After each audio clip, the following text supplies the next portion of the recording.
السلام عليكم ورحمة الله وبركاته. الحمد لله رب العالمين،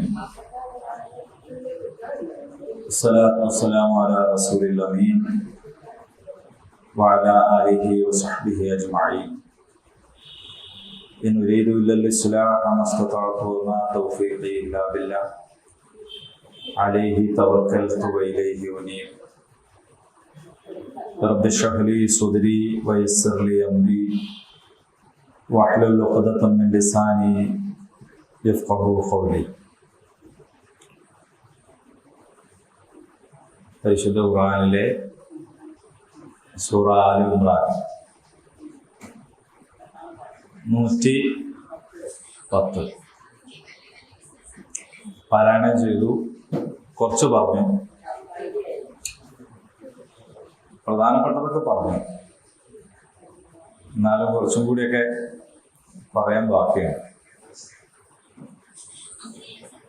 أعوذ بالله من الشيطان الرجيم. كنتم خير أمة أخرجت للناس تأمرون بالمعروف وتنهون عن المنكر وتؤمنون بالله ولو آمن أهل الكتاب لكان خيرا لهم منهم المؤمنون وأكثرهم الفاسقون.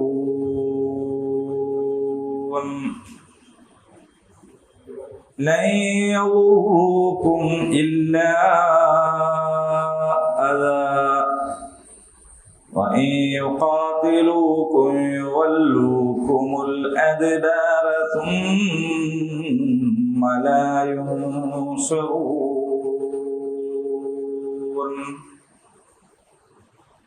ضربت عليهم الذلة أينما ثقفوا إلا بحبل من الله وحبل من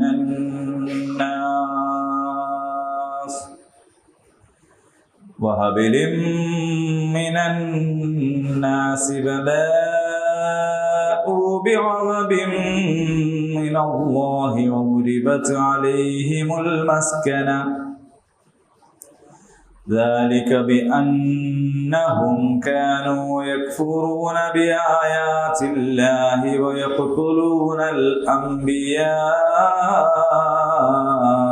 بغير حق ذلك بما عصوا وكانوا يعتدون.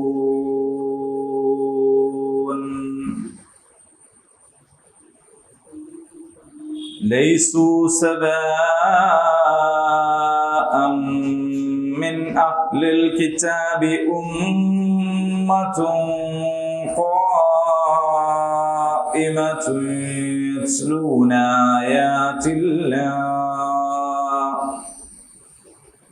يتلون آيات الله آناء الليل وهم يسجدون.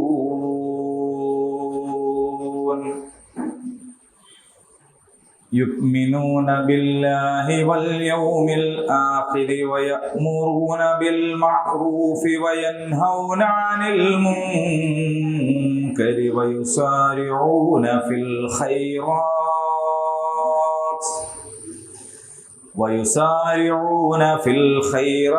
وأولئك من الصالحين.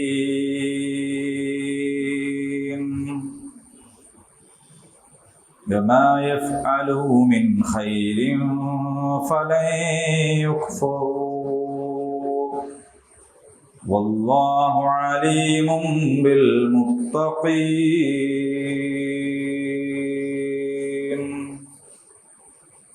അത്ര മതിയില്ലേ?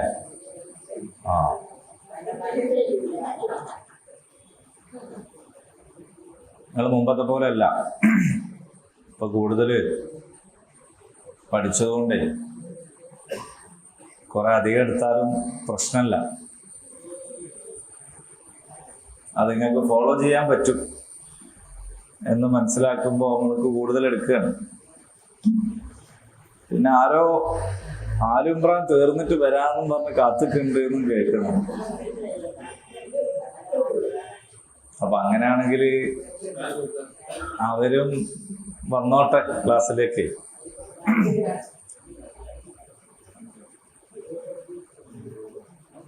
കുൻതും ഖൈറ ഉമ്മ. നമ്മൾ കാര്യമായിട്ട്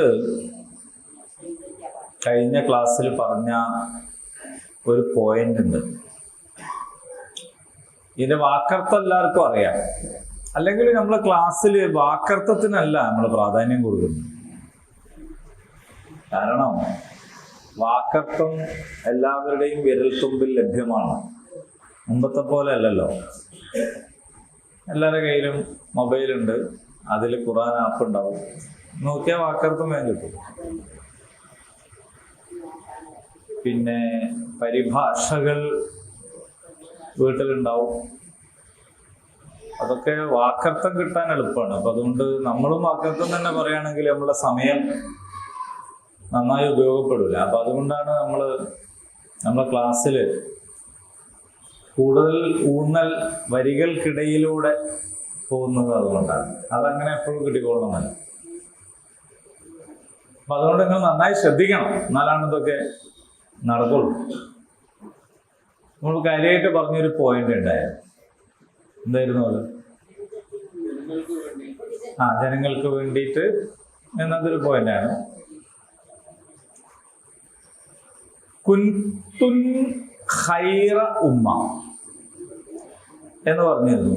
കുൻതും ഖൈറ ഉമ്മ. അതായത് പറഞ്ഞ പോയിന്റ്, നിങ്ങൾ ഉത്തമ സമൂഹമാകുന്നു എന്ന് പറയുന്നത് ഒരു സമുദായത്തെക്കുറിച്ചുള്ള സ്ഥായിയായ ഒരു പ്രസ്താവനയല്ല. അതൊരു അവസ്ഥയെ സൂചിപ്പിക്കുന്നതാണ്. ഇപ്പൊ ഞാനിവിടെ നിൽക്കുകയാണ് അല്ലേ? ഞാൻ കുറച്ചു മുമ്പ് ഇരിക്കുകയായിരുന്നു. കുറച്ച് കഴിഞ്ഞ് ഞാൻ പോവും. അപ്പൊ നിൽക്കുകയാണ് എന്നത് ഇപ്പോൾ പറയാൻ പറ്റുന്ന അവസ്ഥയാണ്. എപ്പോ? നിൽക്കുമ്പോ.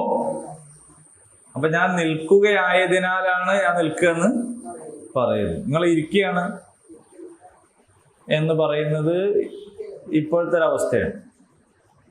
ഇതുപോലെ നിങ്ങൾ ഖൈറു ഉമ്മത്താകുന്നു എന്ന് പറഞ്ഞാൽ തുടർന്ന് പറയുന്ന ന്യായങ്ങൾ ഉള്ളപ്പോഴുള്ള നിങ്ങളുടെ ഒരവസ്ഥയാണ് നിങ്ങൾ ഖൈറു ഉമ്മത്താണ് എന്നുള്ളത്. ആ ന്യായങ്ങൾ എപ്പോഴില്ലാതാകുന്നുവോ അപ്പോൾ നിങ്ങൾ എന്താവൂല? ഖൈറു ഉമ്മത്താവുകയില്ല. അതിനാണ് കുൻതും എന്ന് പ്രയോഗിച്ചത്. കാന എന്നതിൽ നിന്നുണ്ടായ കുൻതും. അല്ലെങ്കിൽ അൻതും എന്നായിരുന്നു പറയാ. എന്നാണ് അൻതും എന്നായിരുന്നു പറയാ. ഈ വിഷയത്തിൽ ഉമർ ഇബ്നുൽ ഖത്താബ് റളിയല്ലാഹു അൻഹു ഒക്കെ പ്രസ്താവന നടത്തിയിട്ടുണ്ട്. ഇങ്ങനെ അൻതും എന്ന് പറയാൻ പറഞ്ഞില്ല അള്ളാഹു, കുൻതും എന്നാണ് പറഞ്ഞത്.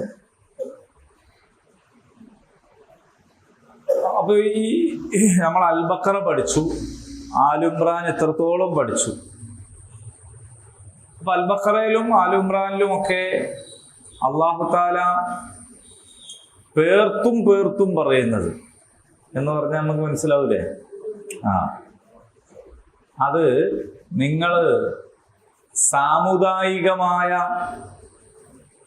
ജാതീയമായ ശ്രേഷ്ഠത അവകാശപ്പെടരുത്, അവകാശപ്പെട്ടിട്ട് കാര്യമില്ല. ഞങ്ങൾ ഇസ്രായേലിയരാണ്, അതുകൊണ്ട് തന്നെ ഭയങ്കര സംഭവമാണ്, അതുകൊണ്ട് കാര്യമൊന്നുമില്ല.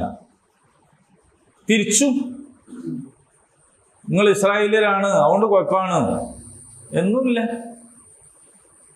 അപ്പൊ നിങ്ങൾ ഇസ്രായേലിയരായാലും ഇസ്മായിലിയരായാലും നിങ്ങൾ ഇനി വേറെ ആരായാലും, ഖുർആനിലൊരു സ്ഥലത്ത് പറഞ്ഞില്ലേ, ജൂതരോ ക്രൈസ്തവരോ നിങ്ങൾ ആരോ ആവട്ടെ,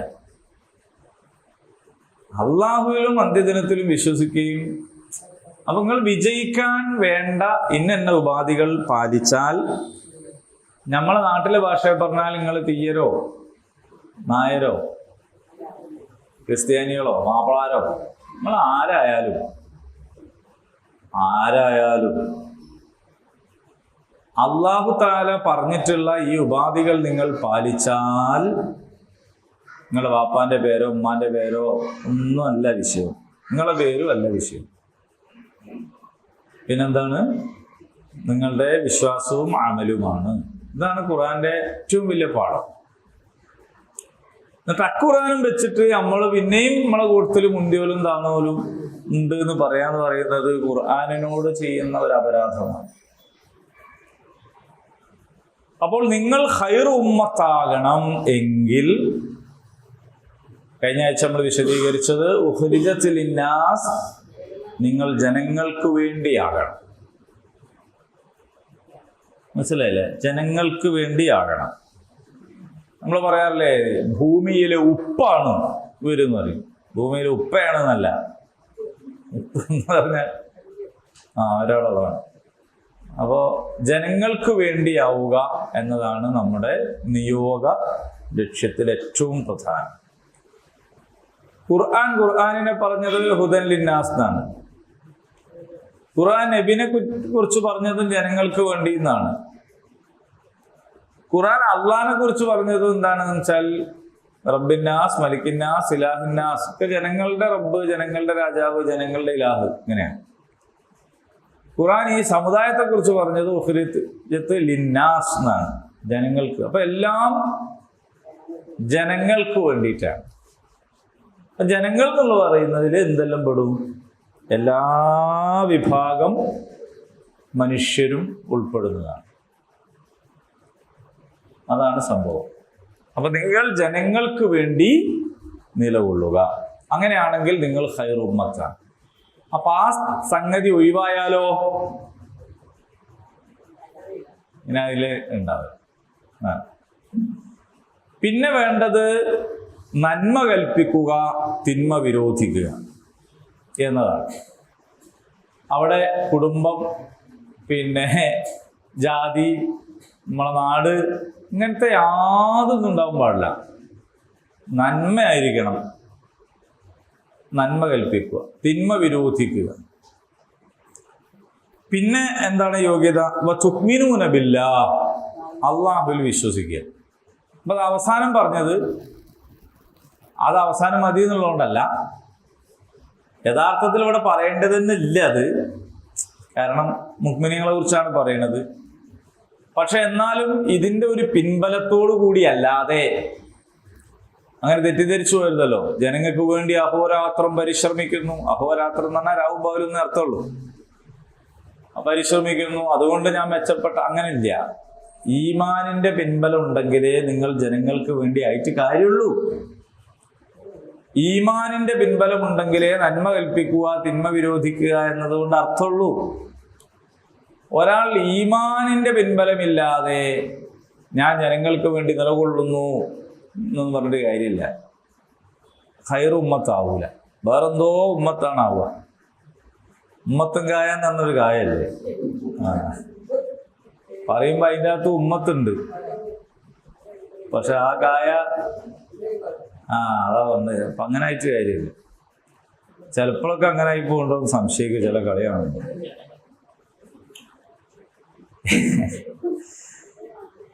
ഇനി വലൗ ആമന, ഈ ലവ് എന്ന് പറഞ്ഞാൽ ഇംഗ്ലീഷിൽ സ്നേഹം എന്നാണ്. പക്ഷെ അറബിയിൽ ലവ് എന്ന് പറഞ്ഞാല് എങ്കിൽ എന്നാണ്. എങ്കിൽ എന്നാണ്. എങ്കിൽ. അപ്പൊ ഈ അറബി, ഈ ഭാഷകളില് പല പിന്നെ സംഗതികളും ഉണ്ടാവും. അപ്പൊ ആ ഭാഷ മാറുമ്പോൾ അർത്ഥം മാറും. വ എന്നത് അത്ഫിന്റെ വാവാണ്, അതായത് മറ്റേനോട് ചേർത്ത് കണക്ട് ചെയ്ത് പറയാൻ. ലവ് ആമന എന്തായിരിക്കും അർത്ഥം? അപ്പോ വിശ്വസിച്ചിരുന്നുവെങ്കിൽ. അഹ്ലുൽ കിതാബ്, വേദക്കാർ, ഈ അഹ്ലുൽ കിതാബ് എന്നുള്ള ഒരൊറ്റ വാക്ക് മതി ഇസ്ലാമിൻ്റെ ബഹുസ്വര സമൂഹത്തോടുള്ള അതിൻ്റെ കാഴ്ചപ്പാട് എന്താണെന്ന് മനസ്സിലാക്കുക. ഒരുപാടൊന്നും വേണ്ട, ഒറ്റ വാക്ക്, അഹ്ലുൽ കിതാബ്. നിങ്ങൾ നോക്കൂ, അഹ്ലുൽ കിതാബ് എന്ന് പറഞ്ഞാൽ ആരാണ്? ജൂതന്മാരും ക്രിസ്ത്യാനികളുമാണ് ഇവിടെ പരാമർശം. ലോകത്തുള്ള ഏത് നാട്ടിലെയും വേദക്കാർ ഇതിൽ പെടും എന്ന് പറഞ്ഞ പണ്ഡിതന്മാരുമുണ്ട്. അതായത് നമ്മളെ നാട്ടിലുണ്ടല്ലോ പൂർവിക വേദങ്ങളൊക്കെ, പല ജാതി വേദങ്ങളില്ലേ. അപ്പൊ ആ വേദങ്ങളിൽ വിശ്വസിക്കുന്നവർ ഇതിൽ പെടുത്താന്ന് പറഞ്ഞ പണ്ഡിതന്മാരുണ്ട്. അപ്പോ എന്താന്ന് പറഞ്ഞാൽ അതിൻ്റെ ഒക്കെ ഒരു അസില് എന്താണെന്ന് വെച്ചാൽ ഒന്ന് തന്നെയാണ്.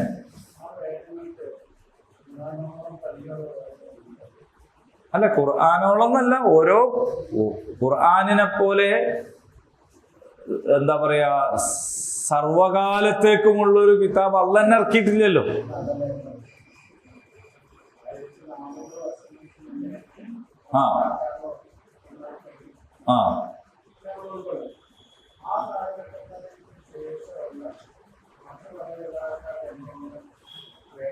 സത്യത്തിൽ അതിൻ്റെ ശേഷം വേറെ മതമില്ലല്ലോ. അതിന്റെ ശേഷം ആത്മീയ മതങ്ങൾ വേറെ വല്ലാതെ രൂപപ്പെട്ടിട്ടില്ല. ഈ ചെറിയ മറ്റേ ബഹായി മറ്റേന്നൊക്കെ പറഞ്ഞ ചെറിയ സാധനങ്ങൾ മാത്രമല്ലേ വന്നിട്ടുള്ളൂ. അതാണെങ്കിലോ സ്വന്തം നിലക്കൊരു മതം അല്ല. അതൊരു ഇപ്പൊ ജൈനമതം, ബുദ്ധമതം എന്നൊക്കെ പറയുന്നത് അതിന് 5000-6000 വർഷമല്ലേ, അതിന്റെ മുമ്പല്ലേ. BC ആണ്. അപ്പോ യേശുവിന് മുമ്പുള്ളതാണ്. ഇപ്പൊ നമ്മളിവിടെ ഉള്ള ഇത് തന്നെ പറഞ്ഞാല് 4000 വർഷങ്ങൾക്ക് 5000 വർഷങ്ങൾക്കൊക്കെ മുമ്പുള്ളതാണ് വേദങ്ങൾ. ഹിന്ദുമതമൊക്കെ മുമ്പാണ്. പ്രധാനം എന്ന് പറഞ്ഞാൽ യഥാർത്ഥ ആത്മീയ മതങ്ങൾ ഒക്കെ ഇസ്ലാമിന് മുമ്പാണ് വന്നിട്ടുള്ളത്. അതിന് ശേഷം ഉണ്ടായ ആത്മീയ മതം എന്ന് പറഞ്ഞാൽ ഈ പറഞ്ഞ പോലെ നമ്മളെ ഖുറാന്റെ മുമ്പ് ഇസ്ലാം ആദ്യം മുതലേ ഉള്ളതാണ്. മുഹമ്മദീയ ശരീഅത്തിന് മുമ്പ് നമ്മളെ നാട്ടിലെ ദീനെ ഇലാഹി അതിനൊക്കെ ഒരു മതമായിട്ട് കൂട്ടെങ്കിൽ അക്ബറിന്റെ അതേപോലെ ബഹായി, അതേപോലെ ജൈനമതം, ബുദ്ധമതം എന്നൊക്കെ പറയുന്നത് ബുദ്ധമത ജൈനമതത്തിന്റെ കാലത്തെക്കുറിച്ചും എന്താണ് ഇതൊക്കെ മുമ്പ് വന്നിട്ടുള്ള സംഗതികളാണ്. അപ്പൊ ചെറിയ ചെറിയ ചില സംഗതികൾ ഉണ്ടായിരുന്നല്ലാതെ പ്രധാനപ്പെട്ടത് എന്ന് പറയാവുന്ന മതങ്ങളൊക്കെ ഖുർആന്റെ മുമ്പാണ്. അപ്പോ ഞാൻ പറഞ്ഞു വന്നത് ഇത്രേ ഉള്ളൂ. ആ വേദങ്ങളിൽ വിശ്വസിക്കുന്ന ആളുകള് യഥാർത്ഥത്തിൽ തന്നെ ആശയാദർശങ്ങളിൽ നിന്ന് പഴിച്ചു പോയിട്ടുണ്ട്. അതുകൊണ്ടാണല്ലോ അള്ളാഹ്ക്ക് മോനുണ്ട്, അതൊക്കെ പഴിച്ചുപോയി. പക്ഷെ എന്നിട്ടും അള്ളാഹു അവരെ വേദത്തിന്റെ ആൾക്കാര് എന്നാണ് വിളിക്കുന്നത്. അതാണ് ഈ പറഞ്ഞ സംഗതി. കാരണം അവര് വേദത്തിന്റെ ആളുകളല്ലല്ലോ ശരിക്കും.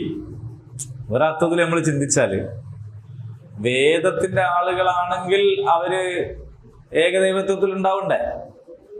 പക്ഷെ അവരവകാശപ്പെടുന്നു ഞങ്ങൾക്ക് വേദം കിട്ടിയിട്ടുണ്ടെന്നും ഞങ്ങൾ അത് ഞങ്ങളുടെ പ്രമാണമാണ് എന്നും അവരവകാശപ്പെടുന്നതിനെ അള്ളാഹു എന്ത് ചെയ്യുന്നു?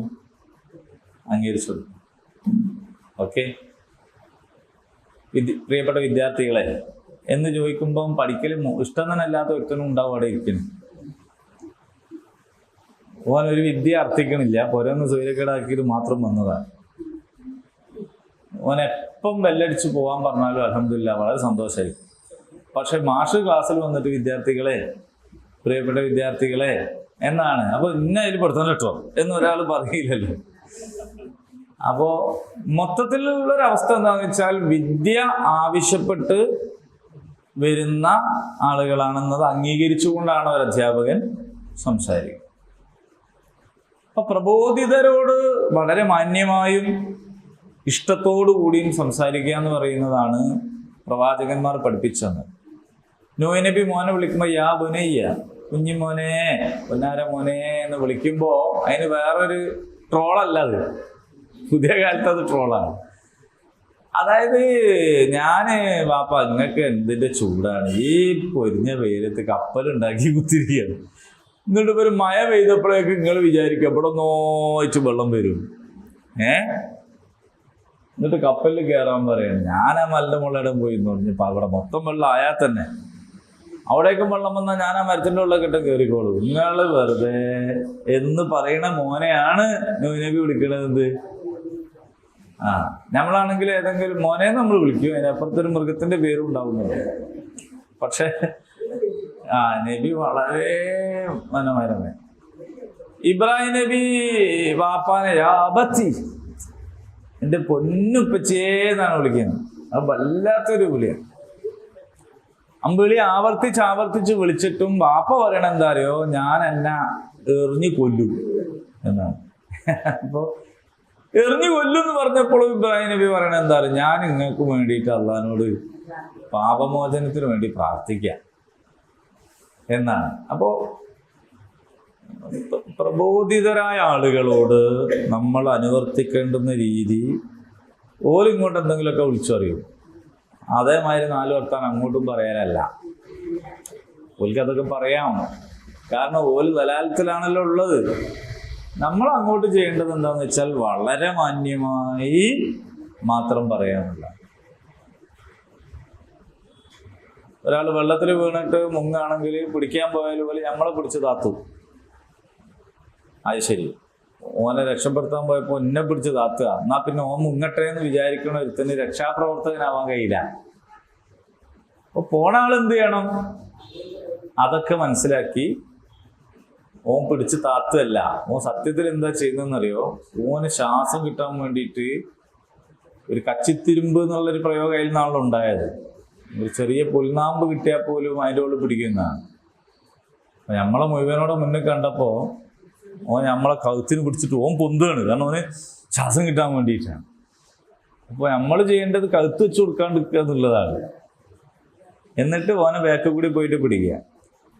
അപ്പോൾ ഈ വെള്ളത്തിൽ വീണ, ഞാൻ കഴിഞ്ഞ ആഴ്ച നിങ്ങളോട് തീപിടുത്തത്തെ കുറിച്ച് പറഞ്ഞല്ലേ, ഇതേപോലെ തന്നെയാണ് വെള്ളത്തിൽ വീണ അവസ്ഥയും. വെള്ളത്തിൽ വീണാൽ ഓനെ നമ്മളെന്താക്കും, പിടിച്ചു താത്തും. അപ്പൊ നമ്മളെ പിടിച്ചു താത്തിയത് ഓനെ നമ്മളെ കൊല്ലാൻ ശ്രമിച്ചതാണ് എന്നൊക്കെ വിചാരിച്ചിട്ട് നമ്മൾ മാറി നിന്നാല് നമുക്ക് ഓനെ എന്താക്കാൻ പറ്റില്ല, രക്ഷപ്പെടുത്താൻ കഴിയും. അപ്പൊ നമ്മൾ മുൻകരുതലുകളൊക്കെ എടുത്തിട്ട് നമ്മൾ ഓനെ പുറകിലൂടെയോ എങ്ങനെയെങ്കിലുമൊക്കെ പിടിച്ച് കരക്കിട്ട് രക്ഷപ്പെടുത്തിയാലേ ഓൻ രക്ഷപ്പെടും. ഇത് തന്നെയാണ് ദലാലത്തിലുള്ള ആളുകളെ അവസ്ഥ എന്ന് പറയുന്നത്. അപ്പൊ നമ്മളെ പ്രബോധിതരായ ആളുകള് എപ്പോഴും ഇങ്ങനെ ആയിരിക്കും. അപ്പൊ അതിൽ നമ്മൾ മനസ്സിലാക്കേണ്ട ഒരു കാര്യം ഞാൻ ആവർത്തിച്ചു പറയാണ്, നബി സല്ലല്ലാഹു അലൈഹി വസല്ലമയുടെ ചരിത്രം നമ്മൾ പഠിച്ചാൽ മനസ്സിലാവും, അനുകൂലിച്ചവരെക്കാൾ കൂടുതൽ എതിർത്ത ആൾക്കാർക്ക് ഹിദായത്ത് കിട്ടിയ അനുഭവമാണ്. അബൂ താലിബും ഉമറിനെയും വെച്ച് പഠിച്ചാൽ അത് മനസ്സിലാവും. അബൂ താലിബ് നബിയോട് പറഞ്ഞത്, മോനെ ഒഴിവായി തരണം എന്നൊക്കെ പറഞ്ഞിട്ട് ഒഴിവാവില്ല എന്ന് പറഞ്ഞപ്പോ, എന്നാ പിന്നെ ഈ മുന്നോട്ട് പോയിക്കോ, എൻ്റെ അവസാന ശ്വാസം വരെ ഞാൻ ഉണ്ടാവും എൻ്റെ കൂടെ എന്ന് പറഞ്ഞ അബൂ താലിബിന് എന്ത് കിട്ടിയില്ല, ഹിദായത്ത് കിട്ടിയില്ല. വേറെ കാരണം, മക്കത്തു നിന്നും യസ്രിബിലേക്ക് പോകാൻ വേണ്ടിയിട്ട് വഴി കാണിച്ചു കൊടുത്തത് മുശ്രിക്കാണ്. തായിഫ് നിന്ന് ഏറ് കിട്ടിയപ്പോൾ മക്കത്ത് സ്വീകരിച്ചത് മുത്തൈം ഇബ്നു അദിയാണ്, മരിച്ചത് മുശ്രിക്കായിട്ടാണ്. നോക്കൂ നിങ്ങള്, നബിക്ക് അഭയം കൊടുത്ത ആളായിരുന്നു.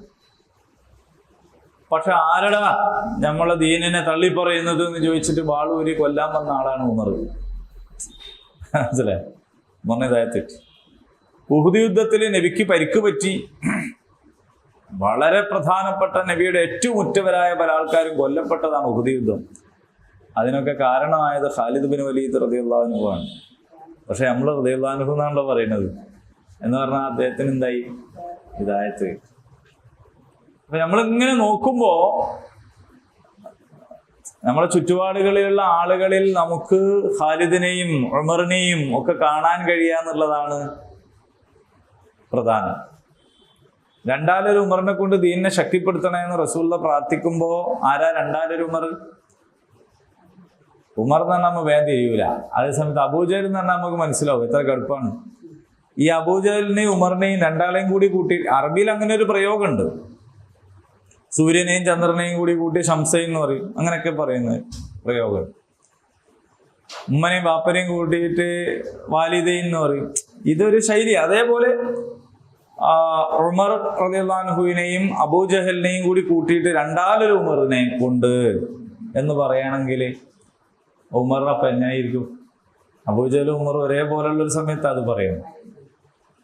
പക്ഷേ നബി സല്ലല്ലാഹു അലൈഹി വസല്ലം ഇങ്ങനെ നോക്കുമ്പോൾ, അബൂജഹലിനെ ഉമറിനെ ഇങ്ങനെ നോക്കുമ്പോൾ നബിക്ക് പറയാൻ കഴിഞ്ഞു, അവരിലൊരാളെ കൊണ്ട് ദീനിനെ ശക്തിപ്പെടുത്തണേ എന്ന് പറയാൻ കഴിയും. നമുക്കങ്ങനെ നോക്കിയിട്ട് പറയാൻ കഴിയുന്നില്ലെങ്കിൽ അതിൻ്റെ പ്രശ്നം നമുക്കാണ്, ഒരിക്കല്ല. അപ്പം അതന്നെ, നമ്മൾ സമുദായം ആയാലും ഇതൊന്നും നടക്കൂല. വലൗ ആമന അഹ്ലുൽ കിതാബ്, വേദക്കാർ വിശ്വസിച്ചിരുന്നുവെങ്കിൽ ലകാന ഖൈറൻ ലഹും, അതായിരുന്നു അവർക്ക് ഉത്തമം.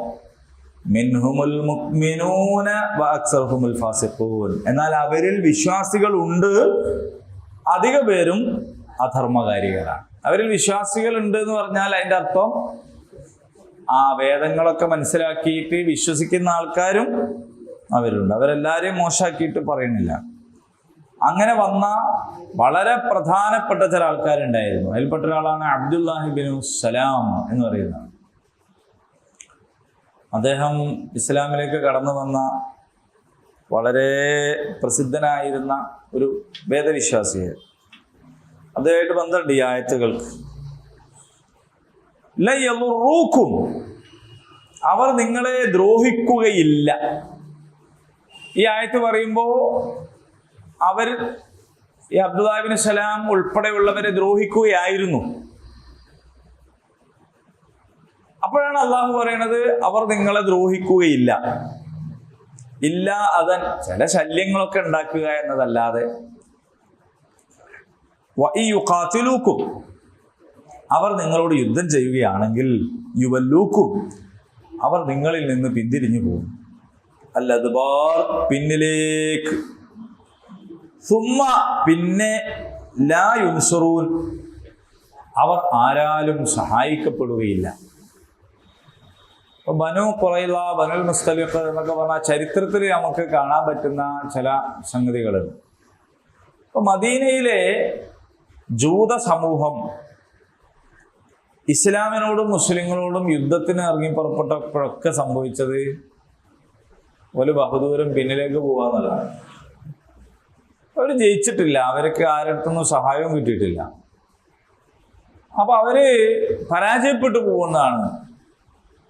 അപ്പൊ അവർക്ക് യഥാർത്ഥത്തിൽ നിങ്ങളെ ദ്രോഹിക്കാൻ കഴിയില്ല. ചില ശല്യങ്ങളൊക്കെ ഉണ്ടാക്കാൻ പറ്റും എന്നത് മാത്രമേ ഉള്ളൂ. പക്ഷേ ഈ കാര്യത്തെ നമ്മൾ ചേർത്ത് വെക്കേണ്ടത് നേരത്തെ പറഞ്ഞ കുൻതും എന്നതിലേക്കാണ്. നിങ്ങൾക്ക് മനസ്സിലായോ എന്താണ് അതിലേക്ക് ഇത് ചേർത്ത് വെക്കണം എന്ന് പറഞ്ഞത്?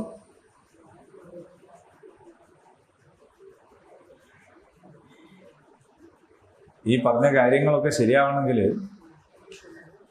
നിങ്ങളെ നേരത്തെ പറഞ്ഞ ആ കുൻതും എന്നുള്ളതിലേക്ക് ചേർത്ത് വെച്ചാലാണ് അത് മനസ്സിലാവും.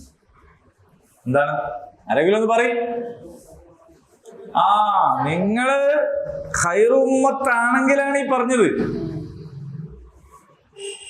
നിങ്ങള് ഖൈറു ഉമ്മത്ത് എന്നുള്ളിടത്തൊന്നും വിട്ടിട്ട് ഒരു തനി മാപ്പിള സമുദായം ആയാലും ഇതൊന്നും നടക്കൂല. നിങ്ങളെ അവർക്ക് ശല്യപ്പെടുത്താനല്ലാതെ ദ്രോഹിക്കാൻ കഴിയില്ല എന്ന് പറയുന്നു. അവര് നിങ്ങളുമായി ഏറ്റുമുട്ടുകയാണെങ്കിൽ അവർ പിന്നോട്ട് പോകും എന്നൊക്കെ പറയുന്നത് എപ്പോഴാണ്? നിങ്ങൾ ജനങ്ങൾക്ക് വേണ്ടി എണീറ്റ് നിൽക്കുകയും നന്മ കൽപ്പിക്കുകയും തിന്മ വിരോധിക്കുകയും അള്ളാഹുവിൽ വിശ്വസിക്കുകയും ചെയ്യുന്ന ഉത്തമ സമൂഹമായി നിങ്ങൾ നിൽക്കുമ്പോഴാണ് അവര് പരാജയപ്പെടുക. അവർക്ക് നിങ്ങളൊന്നും ചെയ്യാൻ കഴിയാതിരിക്കുക. അവർക്ക് വെറും ഒരു ശല്യപ്പെടുത്തൽ മാത്രമായിട്ട് ഒതുങ്ങേണ്ടി വരിക. അപ്പോഴാണ് അപ്പൊ നമ്മൾ ഇപ്പോഴത്തെ ഈ സമുദായത്തെ നോക്കിയിട്ട് ഈ പറഞ്ഞതുമായിട്ട് ഒക്കണില്ലല്ലോ എന്ന് വിചാരിക്കരുത്. ഈ സമുദായത്തിനെ സംരക്ഷിക്കാൻ അള്ളാഹ് പറഞ്ഞിട്ടേ ഇല്ല. കള്ളുചാപ്പം തല്ലുണ്ടായിട്ട് രണ്ടാള് പോലും മരിച്ചു പോണ ഒരു കാലത്തെ കുറിച്ച് അപ്പൊ മരിച്ച രണ്ടാളും നമ്മളാളാണല്ലോ എന്ന് പറയണേ. നമ്മൾ എന്ന് പറയുന്ന സംഭവം ഉണ്ടല്ലോ, അതിനെ രക്ഷപ്പെടുത്തി തരാനൊന്നും അല്ല പറഞ്ഞിട്ടില്ല, അതിന് ഇസ്സത്ത് തരാന്നും അല്ല പറഞ്ഞിട്ടില്ല. അങ്ങനെ ഇല്ല, അങ്ങനെ വിചാരിക്കുകയും ചെയ്യണ്ട. ഓപ്പറേഷൻ തൂഫാന്റെ കാലാണ്. അപ്പൊ തൂഫാൻ വേണ്ടിയിട്ട് പോയി നോക്കുമ്പോഴാണ് കഥ തിരിയുന്നു. അപ്പോ വലിയൊരു പോലീസ് ഓഫീസർ പറഞ്ഞെന്താ വെച്ചാല്, മദ്യപാനികൾ ഇന്നും മുസ്ലിം സമുദായത്തിൽ കുറവാണെന്നാണ്. ഞാൻ പറയാണ്, ഇത്രയൊക്കെ ആണെങ്കിലും മദ്യപാനികൾ സമുദായത്തിൽ കുറവാണ്, ഇപ്പോഴും കുറവാണ് അത്രേ. നമ്മൾ വിചാരിക്കല്ലോ ഇഷ്ടം പോലെ ഉണ്ട് എന്നൊക്കെ. ഇതൊക്കെ വിചാരിക്കണ ഈ കാലത്തും മദ്യപാനികൾ ഇസ്ലാമിൽ കുറവാണ്. കാരണം എന്താന്ന് വെച്ചാൽ പിന്നെ അതിന് മണം ഉണ്ടാവും, അത് കൈയും കാലൊക്കെ ആടും, നാവ് വഴിയും, അലമ്പാവും, അപ്പോ ഇടയ്ക്കോ ഛർദ്ദിക്കും. അപ്പൊ ആ ജാതിക്കൊന്നും നിങ്ങളെ ആൾക്കാരെ കിട്ടൂല. മറ്റേത് വളരെ ഡീസൻ്റ് ആയിട്ട് നാവിൻ്റെ അടിയിൽ വെക്കണതോ മറ്റേത് സ്റ്റാമ്പും അതും ഒരു തരി മതി, കനലൊരു തരി മതി എന്നല്ലേ, ഒരു തരി ഉണ്ടെങ്കിൽ തന്നെ ഉഷാറാകുന്നത്.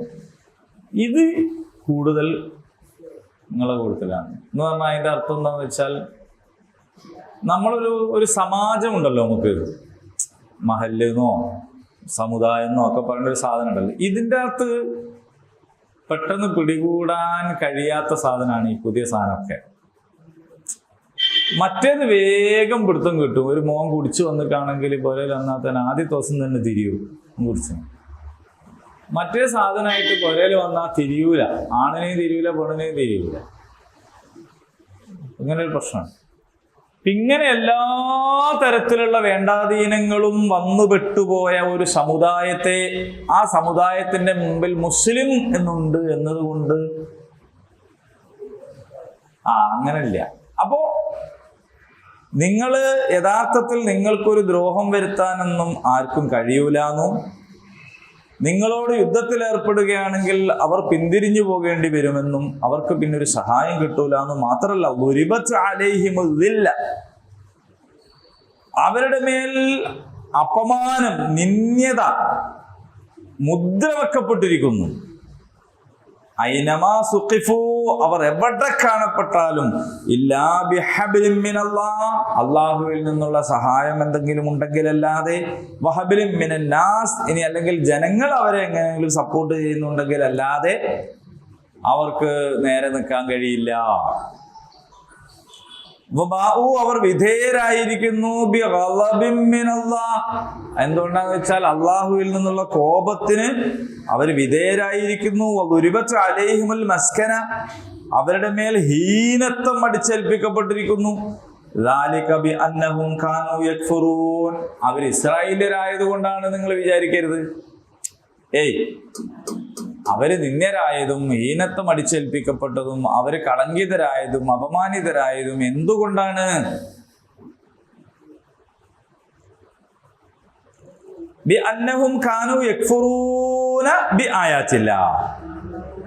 അള്ളാന്റെ ദൃഷ്ടാന്തങ്ങളെ അവർ നിഷേധിച്ചത് കൊണ്ടാണ്. അല്ലാണ്ട് ജൂതനായതുകൊണ്ടും ക്രിസ്ത്യാനി ആയതുകൊണ്ടും നായരായതുകൊണ്ടും തീയനായതുകൊണ്ടും ഒന്നും അല്ല. ഒരാൾ നിന്ദ്യനാകുന്നതും ഒരാൾ നല്ലവനാകുന്നതും ജാതി കൊണ്ടല്ല എന്ന പാഠമാണ്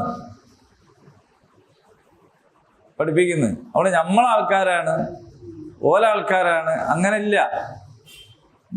ഞാളെ ആളും ഓല ആളൊന്നുമില്ല. അല്ലാഹു തആലയിൽ ആരാണോ വിശ്വസിക്കുന്നത്, സൽക്കർമ്മങ്ങൾ ആരാണോ ചെയ്യുന്നത്, അവർക്ക് രക്ഷയുണ്ട്. അത് ജൂതരാവട്ടെ, ക്രിസ്ത്യാനികളാവട്ടെ, ബ്രാഹ്മണനാവട്ടെ, ഈഴവനാകട്ടെ, ആരായാലും രക്ഷയുണ്ട്. അങ്ങനെ അല്ലാത്തത് തങ്ങളാവട്ടെ തങ്ങളല്ലാത്തവരാവട്ടെ ഒരു രക്ഷയില്ല. അപ്പോ ജന്മം കൊണ്ടല്ല, കർമ്മം കൊണ്ട്. പിന്നെ അവർ ചെയ്തൊരു കുറ്റം,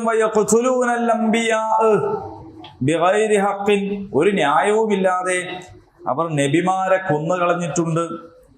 ذَلِكَ بِمَا عَصَوْا وَكَانُوا يَعْتَدُونَ. അങ്ങനെ അതിക്രമം പ്രവർത്തിക്കുകയും ധിക്കരിക്കുകയും ഒക്കെ ചെയ്തത് കൊണ്ടാണ് അങ്ങനെ അവരായത്.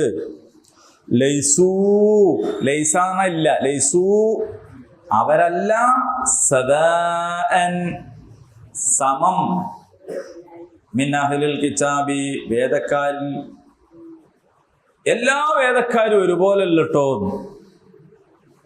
ഒരുപോലല്ല.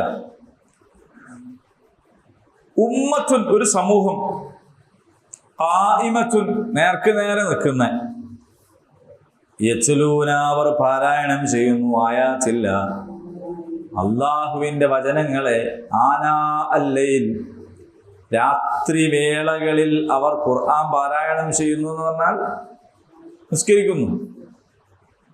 വഹം യസ്ജുദൂൻ അവർ സുജൂദ് ചെയ്യുന്നവരായിരിക്കെ. അപ്പോ മതവിശ്വാസങ്ങളെ പരിശോധിക്കുമ്പോൾ രാത്രി നിസ്കാരം എന്ന് പറയുന്നത് മുസ്ലിങ്ങൾക്ക് മാത്രമുള്ളതാണ്, വേറെ ആർക്കുമില്ല. രാത്രി നിസ്കാരം എന്ന് പറഞ്ഞത് മുസ്ലിങ്ങൾക്ക് മാത്രമുള്ള ഒരു പരിപാടിയാണ്. മറ്റുള്ളത് സന്ധ്യാപ്രാർത്ഥനയോട് കൂടിയിട്ട് സംഗതി കഴിയും. നമുക്ക് സന്ധ്യാപ്രാർത്ഥന മഗ്‌രിബുണ്ട്, അതിന് ശേഷം പിന്നെ ആകാശത്തിന്റെ ചുവപ്പ് മാഞ്ഞാൽ ഇശാ ഉണ്ട്. അത് കുറച്ച് നീട്ടി വെച്ചാലും നല്ലതാണ്. നീട്ടി വെച്ചാൽ ഞാൻ മടി പിടിച്ച് കിടക്കാനല്ല പറഞ്ഞു കേട്ടോ, മൊത്തം ജമാഅത്ത് തന്നെ കുറച്ച് നീട്ടി വെച്ചാൽ നല്ലതാണ്. അങ്ങനെ നിസ്കരിച്ച് കഴിഞ്ഞതിന് ശേഷം പിന്നെ സുന്നത്തുണ്ട്, പിന്നെ തഹജ്ജുദുണ്ട്, പിന്നെ വിത്റുണ്ട്.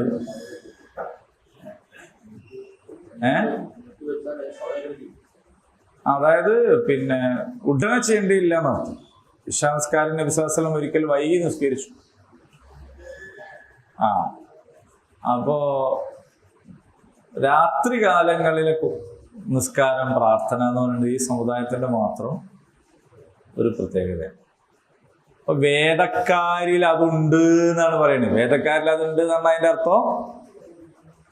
അതിന്റെ അർത്ഥം എന്താ? ക്രിസ്ത്യാനികൾ അങ്ങനെ ചെയ്യുന്നു, ജൂതന്മാർ അങ്ങനെ ചെയ്യുന്നു എന്നല്ല, അവരങ്ങനെ ചെയ്യുന്നില്ല. പക്ഷെ അവരിൽ നേരത്തെ പറഞ്ഞ പോലെ വേദമൊക്കെ പഠിച്ചു മനസ്സിലാക്കി അവരെന്ത് ചെയ്തിരിക്കുന്നു? വിശ്വാസികളായിരിക്കുന്നു. അങ്ങനെ അവർ രാത്രി നിസ്കാരം തുടങ്ങിയിരിക്കുന്നു.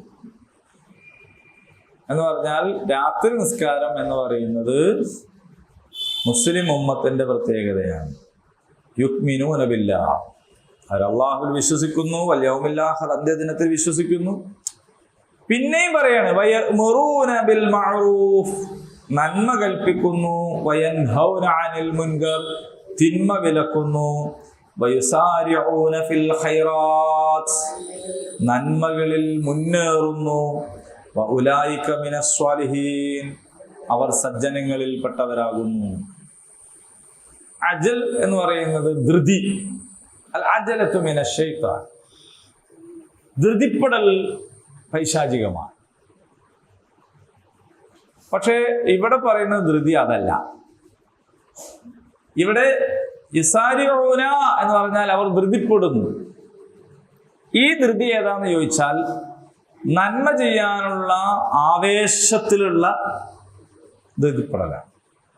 മറ്റേതെന്താന്ന് വെച്ചാല് ആർത്തി കൊണ്ടും പിന്നെ അനവധാനത കൊണ്ടും കാണിക്കുന്ന ധൃതിയാണ്.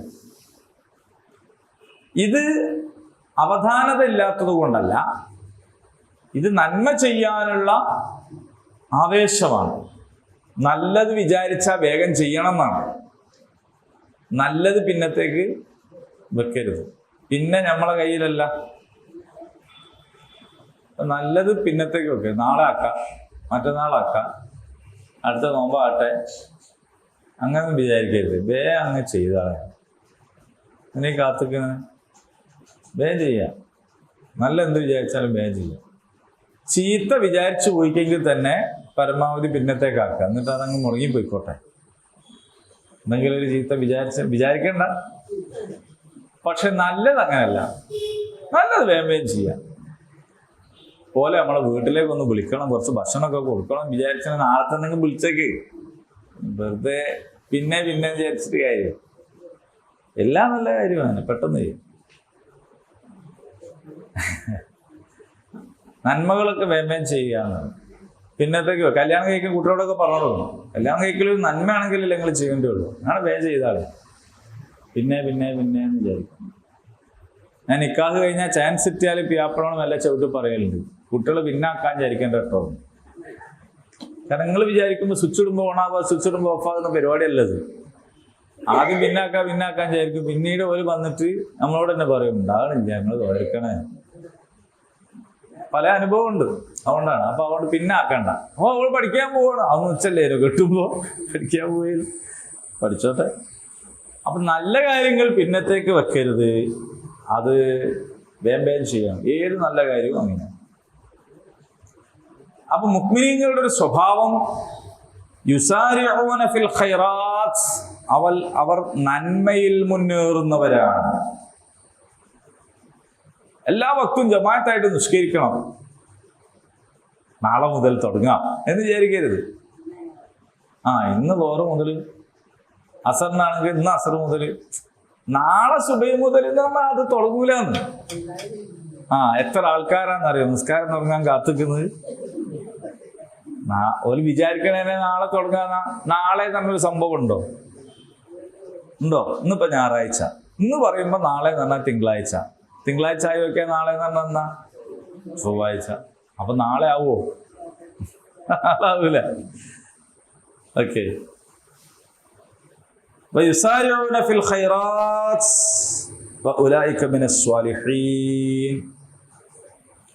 അയ്യാമുൽ ബീദിന്റെ ദിവസം ഇങ്ങനെ മൻസൂർക്ക ഗ്രൂപ്പിലൂടെ അപ്പൊക്കെ വിചാരിക്കും അടുത്ത മാസം ഒരു തുടങ്ങുക. അടുത്ത മാസം ആവൂല. കാരണം അടുത്ത മാസം ആയാല് ഇതിപ്പോ ജൂണാണ്, അടുത്ത മാസം ഇപ്പം നോക്കുമ്പോ ജൂലൈയാ. ജൂലൈയിൽ അടുത്ത മാസം ഏതാ? അങ്ങനെ പോവത്. അപ്പോ മെസ്സേജ് കണ്ട പിറ്റേന്ന് നോമ്പ് വെച്ചാൽ അത് കിട്ടും കേട്ടോ. ഷുഗറൊക്കെ ഉള്ളവർ ശ്രദ്ധിച്ചാൽ മതി. അപ്പോ വമാ യഫ്അലു, അവർ ചെയ്യുന്നതെന്തും മിൻ ഖൈർ, നന്മയായിട്ട്, ഫലം യുക്ഫറൂൻ, അതിന്റെ സൽഫലം അവർക്ക് നിഷേധിക്കപ്പെടുന്നതല്ല. വല്ലാഹു അലീമുൻ ബിൽ മുത്തഖീൻ. നോക്കൂ നിങ്ങൾ എത്ര സംഗതിയാണ്. ഒരാളൊരു നന്മ ചെയ്താല് ആ നന്മയുടെ ഫലം അവർക്ക് നിഷേധിക്കൂല. അള്ളാഹ് അങ്ങനെ ചെയ്യൂല. നമ്മൾ അങ്ങനെ ചിലപ്പോൾ ചെയ്യും. നമുക്ക് ഇഷ്ടമില്ലാത്തവര് ചെയ്യുന്ന നന്മൊന്നും നമ്മൾ കാണുന്നില്ല. കണ്ടാലല്ലേ, കാണൂല. അങ്ങനെ ഉണ്ട്. ഇഷ്ടമില്ലാത്ത അച്ചി തൊട്ടതെല്ലാം കുറ്റം തന്നെ. ഒരാൾ നമുക്ക് ഇഷ്ടമല്ലെങ്കിൽ പിന്നെ എന്ത് ചെയ്താലും നമ്മൾ അതിനകത്തൊരു കുറ്റാണ് കണ്ടെത്തുക. അതുകൊണ്ടാണ് ഒരു ദിവസം നല്ല കൂട്ടാൻ ഉണ്ടായിക്കൊണ്ടുവന്നാലും നമ്മൾ പറയാം തലേന്നത്തെ കൂട്ടാൻ മോശമായതിനെ പറ്റി, അന്ന് നല്ലതിനെ പറ്റിയിട്ട് പറയില്ല. അപ്പോ നിങ്ങളെ പറ്റിയല്ല കേട്ടോ, ഇവരൊക്കെ പാവങ്ങളാണ്. ഇവരിങ്ങൾ എന്തെടുത്താലും തിന്നോളും. കാരണം ഇവരിങ്ങളെ നന്നായിട്ട് പരിഗണിക്കുന്ന ആൾക്കാരാണ്, പാവങ്ങളാണ്. നിങ്ങൾക്ക് കിട്ടിയ പിയാപ്പിളാരൊക്കെ വളരെ പാവങ്ങളാണ്, നല്ല മനുഷ്യന്മാർ. അവർക്ക് അവിടെ പോയി നോളജ് സിറ്റി. നിങ്ങൾ രണ്ടാളും തമ്മിൽ ധാരണ ആയതാ മാഷെ? നിങ്ങൾ പക്ഷെ വേറൊന്നുണ്ട്. കഴിഞ്ഞ ആഴ്ച അദ്ദേഹത്തോട് ചോദിച്ചപ്പോ കൃത്യ ഉത്തരം പറഞ്ഞിരുന്നു. മാഷാട് പോയിന്ന് ചോദിച്ചപ്പോ കറക്റ്റ് പറഞ്ഞു ഇന്നുണ്ടാവില്ല. ആള്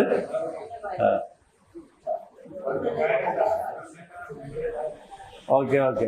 ഏതായാലും പിന്നെ നന്മകൾ ചെയ്ത ആരുടെ നന്മകളും അള്ളാഹു സ്വീകരിക്കും. അതൊന്നും അവഗണിച്ച് കളയില്ല. അള്ളാഹിന്റെ ഒരു പേര് തന്നെ ഷാക്കിർ എന്നാണ്. അള്ളാഹ് ഷാക്കിറാവുന്നത് എങ്ങനെയാന്ന് വെച്ചാല് അള്ളാഹു ആരോടോ നന്ദി കാണിക്കുന്നു എന്നുള്ള അർത്ഥത്തിലല്ല.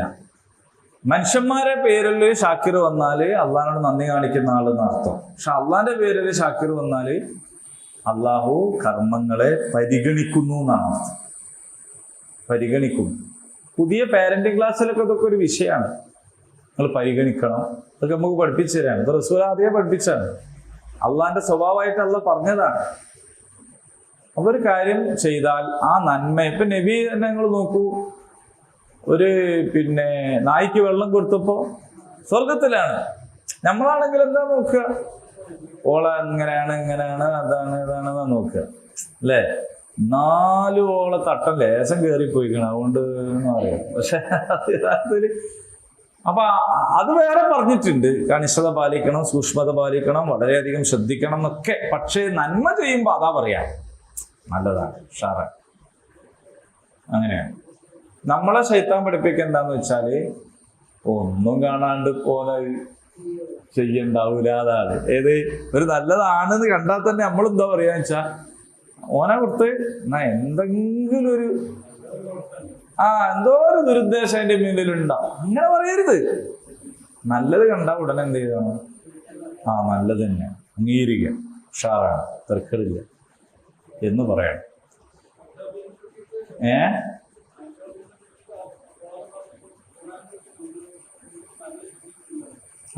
അതെ, ആയിഷ റളിയല്ലാഹുവിനെ കുറിച്ചിട്ട് അപവാദ പ്രചരണം ഉണ്ടായപ്പോ അള്ളാഹു അത് തിരുത്തിയത് എങ്ങനെയാണ്? നിങ്ങൾ എന്തുകൊണ്ട് നല്ലത് വിചാരിച്ചില്ല, അങ്ങനൊന്നും ഉണ്ടാവൂല എന്ന് എന്തുകൊണ്ട് നിങ്ങൾ കരുതിയില്ല? കേട്ടപ്പോഴേക്ക് എന്നാ പിന്നെ നല്ല അല്ലല്ലോ വിചാരിക്കേണ്ടത്. ഹുസ്നുൽ വന്ന് എന്ന് പറയുന്നൊരു സംഗതി ഉണ്ടല്ലോ, അങ്ങനെ ആയിരിക്കില്ല. ഇപ്പൊ നമ്മളെ കൂട്ടത്തിൽ ഇപ്പൊ ഒരാളെ പറ്റി എന്തെങ്കിലും കേട്ടാ ശരി, ഇത്രയും കാലം പറ്റിച്ച്, അങ്ങനെയല്ലല്ലോ. അതെന്തേ പറ്റിയത്? അങ്ങനെയല്ലല്ലോ, ഇവരങ്ങനെ ചെയ്യേണ്ടിയില്ലല്ലോ. ഇപ്പൊ നമ്മളെ കുടുംബത്തിൽപ്പെട്ട ഒരാളെ കുറിച്ച് ഒരാളെ നമുക്ക് എന്തോ പറഞ്ഞു തന്നു, നിങ്ങളെ പറ്റി ഇങ്ങനെ പറഞ്ഞു കേട്ടോ എന്ന് പറയുമ്പോഴേക്ക് അത് വിശ്വസിക്കുകയല്ലേ, അങ്ങനെ ഉണ്ടാവൂലല്ലോ, നിങ്ങളെന്തോ കേട്ടോട്ട് വെച്ചതായിരിക്കും, അങ്ങനെ ഉണ്ടാവും. ഇങ്ങനെ ഈ ഹുസ്നുൽ വന്ന് എന്ന് പറയുന്ന ഒരു തന്നുണ്ട്, 2 തന്നുണ്ട്. ഒരു തന്നെ ഒഴിവാക്കേണ്ട തന്നെയാണ്. കസീറൻ മിനൽ വന്ന് ഇന്ന ബഅ്ളൽ വന്നി ഇസ്മുൻ. എല്ലാ തന്നിനെ കുറിച്ചും പാപം എന്ന് പറഞ്ഞില്ല. ചില തന്നുകൾ പാപമാണ്. അത് ഏതാന്ന് വെച്ചാൽ മോശം വിചാരിക്കുക, നല്ലത് വിചാരിക്കുക. അങ്ങനല്ലല്ലോ, അയാള് അങ്ങനല്ലല്ലോ. ഇപ്പൊ ഒരാള് എടുത്ത് മോശം ഉണ്ടായാൽ തന്നെയും നമ്മൾ വിചാരിക്കുക അതെന്തോ ഒന്ന് ഒരു തെറ്റിദ്ധാരണ ആയിരിക്കും, അങ്ങനെ സംഭവിക്കേണ്ടിയില്ല എന്ന് വിചാരിക്കും. അപ്പൊ ഏതായാലും എല്ലാ നന്മകളെയും അള്ളാഹു താല എന്ത് ചെയ്യുന്നു എന്ന് വെച്ചാൽ അവരെന്ത് നന്മ ചെയ്താലും അതിന്റെ ഫലം അവർക്ക് ലഭിക്കാതിരിക്കില്ല. അള്ളാഹു സൂക്ഷ്മത പാലിക്കുന്നവരെ നന്നായി അറിയുന്നവനാകുന്നു.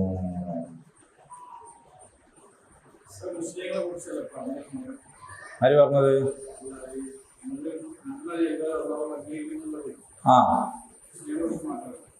അവർ അള്ളാഹുവിലും അന്ത്യദിനത്തിലും വിശ്വസിക്കുന്നു, നന്മ കൽപ്പിക്കുന്നു, തിന്മ തടയുന്നു, നല്ല കാര്യങ്ങളിൽ മത്സരിച്ചു മുന്നേറുന്നു. അവർ സജ്ജനങ്ങളിൽ പെട്ടവരാണ്. നന്മയായി അവർ ചെയ്യുന്ന എന്തും അതിന്റെ സൽഫലം അവർക്ക് നിഷേധിക്കപ്പെടുന്നതല്ല. അള്ളാഹു സൂക്ഷ്മത പാലിക്കുന്നവരെ നന്നായി അറിയുന്നവരാണ്.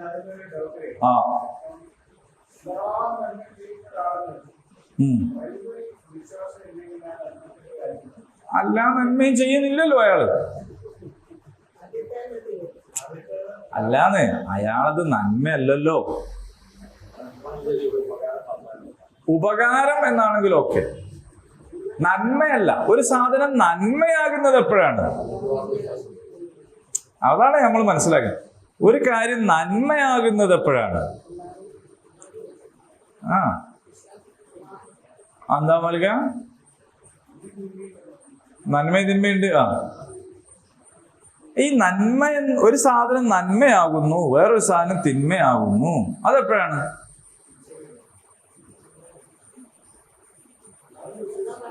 അള്ളാഹുവിൽ വിശ്വസിക്കുമ്പോഴാണ്.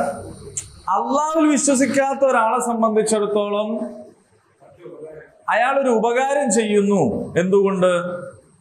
എന്തുകൊണ്ടാ ഉപകാരം ചെയ്യുന്നത്?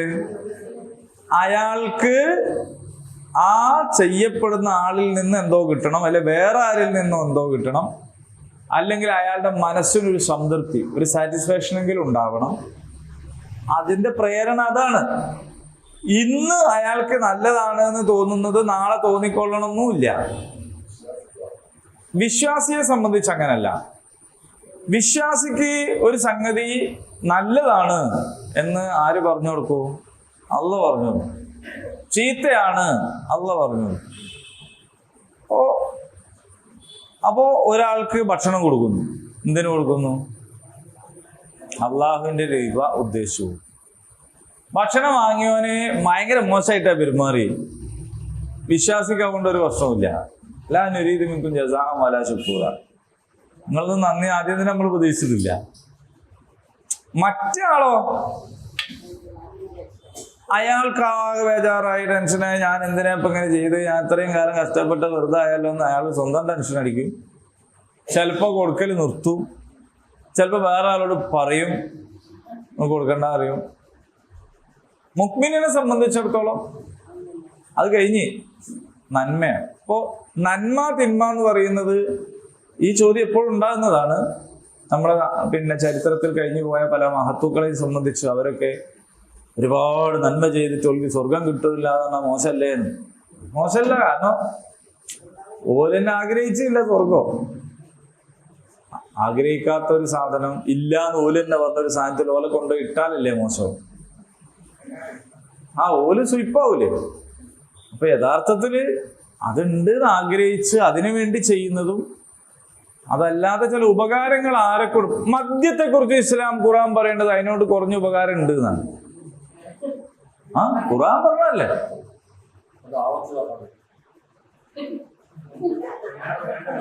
മദ്യം എന്ന് പറയുന്നതിനെ സംബന്ധിച്ച് അതിൽ തെറ്റാണ് കൂടുതൽ, അതുകൊണ്ട് നിങ്ങളത് ഒഴിവാക്കുക.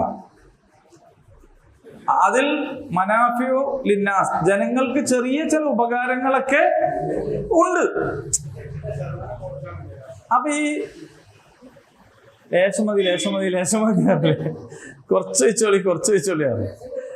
അപ്പൊ എന്താ സംഭവം എന്ന് വെച്ചാൽ ഉപകാരം മദ്യത്തിന് പോലും ഉണ്ട് എന്ന് പറഞ്ഞാൽ പിന്നെ ആളെ പറ്റി എന്ത് പറയാനാ? മദ്യത്തിന് പോലും ഉപകാരം ഉണ്ട് എന്ന് ഖുർആൻ പറയുമ്പോ അതിന്റെ അർത്ഥം എന്താ?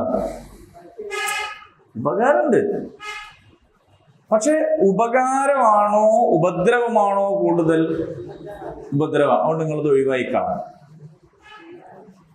നമ്മളൊരു നേതാവ് ഉണ്ടായിരുന്നല്ലോ, ഒരു ആളെ പേരൊന്നും പറയണ്ട, ഒരു പാർട്ടിയിൽ നിന്ന് വേറെ പാർട്ടി പോയി, അവിടെ നിന്ന് വേറെ പാർട്ടിയിൽ പോയി, ഇപ്പൊ ഇനി വേറെ പാർട്ടി പോകാൻ കഴിയാണ്ട് കുടുങ്ങിയിരിക്കണ ഒരു മനുഷ്യൻ. ഇയാൾ ഒരിക്കലും പറഞ്ഞു, ഈ കേരളത്തില് സ്ത്രീ പീഡനങ്ങളും ബലാത്സംഗവും ഇല്ലാതാക്കാൻ സെക്സ് ടോയ്സ് ഇവിടെ വേണം. ഉപരി പറഞ്ഞു. കാരണം എന്താന്ന് വെച്ചാൽ ആർക്കെങ്കിലും അങ്ങനത്തെ ഒരു വിചാരം ഉണ്ടാവുകയാണെങ്കിൽ നേരെ പോയിട്ട് അത്തരം സാധനങ്ങൾ വാങ്ങി ഉപയോഗിക്കുകയാണെങ്കിൽ പിന്നെ വെറുതെ വേറുള്ള ആൾക്കാരെ ഉപദ്രവിക്കണ്ടല്ലോ. അപ്പൊ അത് അതിൻ്റെ ഒരു ഉപകാരമായിട്ടാണ് എടുത്തു പറയും. അതേപോലെ തന്നെ അദ്ദേഹം പറയുന്നത് എന്ന് വെച്ചാൽ നാട്ടിൽ അംഗീകൃത വേശ്യാലയങ്ങൾ വേണം. എന്നാ പിന്നെ ഏതോ ഒരുത്തന്റെ ഒരു പാവപ്പെട്ട മോളെയും പെങ്ങളെയും കയറി പിടിക്കാനും പോവില്ല. വളരെ ക്ലിയർ ആയിട്ട് ലൈസൻസ് ഉള്ള ഒരു സ്ഥാപനത്തിൽ പോയി ആവശ്യം കഴിഞ്ഞു. അപ്പൊ അതതിൻ്റെ ഒരു ഉപകാരമാണ്. പലിശക്കൊരു ഉപകാരമാണ്. പെട്ടെന്ന് കാര്യങ്ങൾ നടക്കും. ചോദിക്കുക, വാങ്ങാൻ പറയും. ഇതെന്റെ ഉപകാരമാണ്. മദ്യത്തിന്റെ ഉപകാരം നേരത്തെ പറഞ്ഞതാണ്. MDMA കൊണ്ടുള്ള ഉപകാരം എന്താന്ന് വെച്ചാൽ ലേശം നേരം ഉണ്ടാവാം. അങ്ങനെ എടുക്കാറോ? വേജാറില്ലല്ലോ. ഇങ്ങനെയുള്ള ഉപകാരം ഉണ്ട് എന്ന് പറഞ്ഞിട്ട് ഈ ജാതി സാധനത്തിന്റെ പിന്നാലെ പോയാൽ എന്താവും? അത് തിന്മയാവും. അപ്പൊ ഉപകാരം വേറെയാണ്, നന്മ വേറെയാണ്.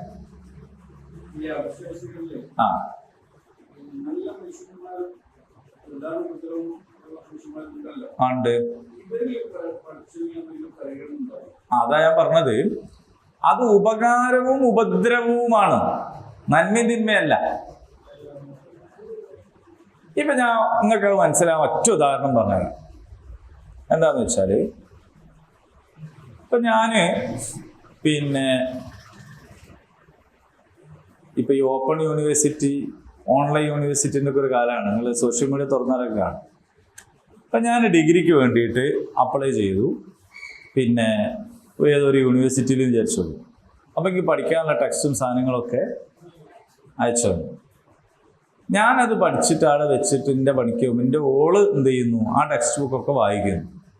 എന്നെക്കാൾ കൂടുതൽ സമയമൊക്കെ ഉള്ളത് കൊണ്ട് ഈ ടെക്സ്റ്റ് എന്നെക്കാൾ കൂടുതൽ പഠിച്ചതാരാണ്? ഓളാണ്. മനസ്സിലായോ? ഞാൻ പരീക്ഷ എഴുതി, ഓൾട്ട് എഴുതിയതുമില്ല, നമ്മൾ അപേക്ഷിച്ചില്ലല്ലോ. എന്നെക്കാട്ടിലും കൂടുതൽ ടെക്സ്റ്റുകൾ പഠിച്ചു എന്നുള്ളതുകൊണ്ട് ഓക്ക് ഡിഗ്രി കിട്ടുമോ? കിട്ടോ? അറിവ് കിട്ടും, ഡിഗ്രി കിട്ടൂല. ഡിഗ്രി കിട്ടണമെങ്കിൽ ആദ്യം എന്ത് വേണോ? പരീക്ഷ എഴുതണം, ഇതിനകത്ത് ചേരണം, പരീക്ഷ എഴുതണം. അങ്ങനെ ചേർന്ന് പഠിച്ച ഞാൻ കുറച്ച് പഠിത്തം കുറഞ്ഞു പോയാൽ പോലും എനിക്ക് ജസ്റ്റ് പാസ്സാണെങ്കിൽ പോലും കിട്ടും. ഓള് 100%, 110% പഠിച്ചില്ല, പക്ഷെ ഓക്ക് ഡിഗ്രി കിട്ടൂല. മാഷ് പറഞ്ഞാൽ അറിവ് കിട്ടും. ഇതുപോലെ അവിശ്വാസിയായ ഒരാൾ ഒരുപാട് നല്ല കാര്യം ചെയ്താൽ അതിൻ്റെ ഉപകാരം നാട്ടുകാർക്കൊക്കെ കിട്ടും. ഇപ്പൊക്കെ അറിവ് കിട്ടും എന്ന് പറഞ്ഞാൽ, പക്ഷെ അയാൾക്ക് സ്വർഗം കിട്ടൂല, കാരണം അയാൾ അതിൽ ചേരണ്ടേ. ഇതിനൊരു സമുദായമായിട്ടല്ല കേട്ടോ നിങ്ങൾ കണ്ട്. ഇതെപ്പോഴും ചോദ്യം വരുന്ന അയാൾ സ്വർഗത്തിലാണോ, വലിയ സ്വർഗത്തിലാണോ? അപ്പൊ ഓല് സ്വർഗത്തിലാവാത്തതിന്റെ കാരണം ഇവര് ചേരണ്ടേന്ന്. എന്നിട്ട് ഒരാൾ വന്നിട്ട് ചോദിക്കുകയാണ്, എന്തൊരു അന്യായമാണിത്, കാരണം ഈ പകുതി പഠിച്ച ഇയാൾക്ക് ഡിഗ്രി, ഫുള്ളും പഠിച്ച ഓക്ക് ഡിഗ്രി ഇല്ല, അന്യായമല്ലേ? അങ്ങനെ അന്യായമാവാ? ഓക്കും ചേർന്നുകൂടായിനോ ഇത്? വിശ്വസിക്കുക, അങ്ങനല്ല, വിശ്വസിക്കുകയും സൽക്കർമ്മങ്ങൾ ചെയ്യുകയും ചെയ്തവർക്കാണ്. നിങ്ങള് ഇതേ സാധനം അതിർത്തിയിൽ പോരാടിക്കൊണ്ടിരിക്കുന്ന ഒരു പട്ടാളക്കാരൻ, ആ പട്ടാളക്കാരൻ ജോലി ചെയ്യാണ്, ശമ്പളം കിട്ടാൻ വേണ്ടി ജോലി ചെയ്യുക മാത്രമാണ്, ഇന്ത്യയോട് രാജ്യത്തോട് കൂറില്ല എന്ന് വിചാരിച്ചു. വേറൊരു പട്ടാളക്കാരൻ അയാള് യുദ്ധം വരുന്നുണ്ട് എന്ന് തോന്നിയാൽ ലീവൊക്കെ ആക്കും, ഭയങ്കരമായിട്ട് പണിയൊന്നും എടുക്കൂല, പക്ഷെ അയാൾക്ക് ഇന്ത്യയോട് കൂറുണ്ട്, ഇന്ത്യ ജയിക്കണം, ഇന്ത്യ തന്നെ എന്നൊക്കെ ഉണ്ട്. ഒരു രാജ്യത്തിന്റെ കണ്ണിൽ ആരാണ് മെച്ചം? അപ്പൊ ഇതൊരു പ്രധാനപ്പെട്ട ഒരു അംഗീകാരം എന്ന് പറയുന്നത്, ഒരു സംഗതിയെ കുറിച്ചുള്ള അംഗീകാരം എന്ന് പറയുന്നത്, വിശ്വാസം എന്ന് പറയുന്നത് വളരെ പ്രധാനമാണ്, വളരെ പ്രധാനമാണ്. മറ്റെല്ലാ കുറ്റങ്ങളും ഏത് രാജ്യവും പൊറുക്കും, രാജ്യദ്രോഹം പൊറുക്കൂല, ഒരു രാജ്യവും പൊറുക്കൂല. മനസ്സിലായോ? അപ്പൊ ഇതുപോലെ അള്ളാഹുവിലുള്ള വിശ്വാസം എന്നത് വളരെ പ്രധാനമാണ്. ആ വിശ്വാസം ഈമാൻ, അതിന് ശേഷമാണ് അൽ അഅ്മാലു സ്വാലിഹാത്ത്. ആ വിശ്വാസം ഇല്ലെങ്കിൽ പിന്നെ ഈ എക്സാം ചേരാത്ത ആളെ പോലെ, കോഴ്സിന് ചേരാത്ത ആളെ പോലെ ഉള്ള പഠനമാണ്, കള്ളിക്ക് പുറത്തുള്ള പഠനമാണ്. അപ്പഠനം കൊണ്ട് അറിവ് കിട്ടും എന്ന ഉപകാരമുള്ള പോലെ നാട്ടിൽ നന്മകൾ ചെയ്ത ആൾക്കാര്, ഉപകാരങ്ങൾ ചെയ്ത ആൾക്കാർ, അതിൻ്റെ ഒരു ഫലം. ഇപ്പൊ ഒരാൾ പാവപ്പെട്ടവർക്ക് വീടുണ്ടാക്കി കൊടുക്കുക, ഒരു പാവത്തിന് വീട് കിട്ടു, അയാൾക്ക് എന്ത് കിട്ടു? അയാൾക്ക് എന്നെ കൊണ്ട് ഒരുത്തന് നല്ല വീട് കിട്ടല്ലോ എന്നുള്ളൊരു ആശ്വാസം കിട്ടും, വേറെ കിട്ടൂല. പിന്നെ ആ വീട്ടുകാരൻ അത് വിറ്റു, കള്ളു കുടിച്ചു, അപ്പൊ ഇയാൾക്ക് എന്ത് കിട്ടു? ഇയാൾക്ക് എന്ത് കിട്ടും? ഇയാൾക്ക് ഇച്ഛാഭംഗാവും. ഓ, ഞാൻ വെറുതെ ഒരു പണിയെടുത്തല്ലോ. മുക്മിനെ സംബന്ധിച്ചിടത്തോളം താക്കോലം കൊടുക്കുന്നതോടുകൂടി എന്തായി? അയാൾക്കുള്ളത് കിട്ടി. പിന്നെ മറ്റാൾ എന്തായി എന്നുള്ളത് ഇയാളെ വിഷയമല്ല. അതുകൊണ്ടാണ് സക്കാത്ത് സംഖ്യ നിങ്ങൾ അതിൻ്റെ ഉടമസ്ഥാവകാശം കൈമാറ്റം ചെയ്യണം എന്ന് പറഞ്ഞു. സക്കാത്ത് ആവണമെങ്കിൽ എന്ത് ചെയ്യണം? അത് കൊടുക്കണം.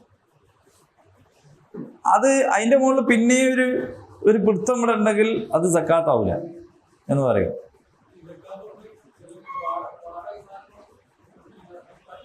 അതിന്റെ ഉടമസ്ഥാവകാശം കൈമാറിയാലേ സക്കാത്താവുള്ളൂ. ഓക്കെ, അപ്പൊ 115 ആയത്തുകൾ നമ്മൾ പഠിച്ചു എന്നാണ് നമ്മൾ വിചാരിക്കുന്നത്. ഇൻഷാ അല്ലാഹ് കുറച്ച് ആയത്തുകൾ കൂടി ബാക്കിയുണ്ട്. അത് നമുക്ക് വേഗത്തിൽ മനസ്സിലാക്കാൻ പറ്റുന്ന ആയത്തുകളാണ്.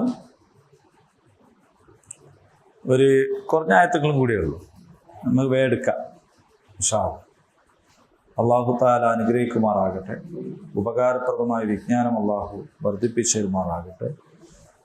നമ്മളിൽ നിന്ന് മരിച്ചു പോയിട്ടുള്ള ആളുകൾക്ക് അല്ലാഹു മഗ്ഫിറത്തും റഹ്മത്തും നൽകി അനുഗ്രഹിക്കുമാറാകട്ടെ. പെട്ടെന്നുള്ള മരണങ്ങളിൽ നിന്നും അപകടങ്ങളിൽ നിന്നുമൊക്കെ അള്ളാഹു നമ്മെ നമുക്ക് പ്രിയപ്പെട്ട എല്ലാവരെയും കാത്തുരക്ഷിക്കുമാറാകട്ടെ. اللهم ربنا آتنا في الدنيا حسنة وفي الآخرة حسنة وقنا عذاب النار. آمين. الحمد لله رب العالمين.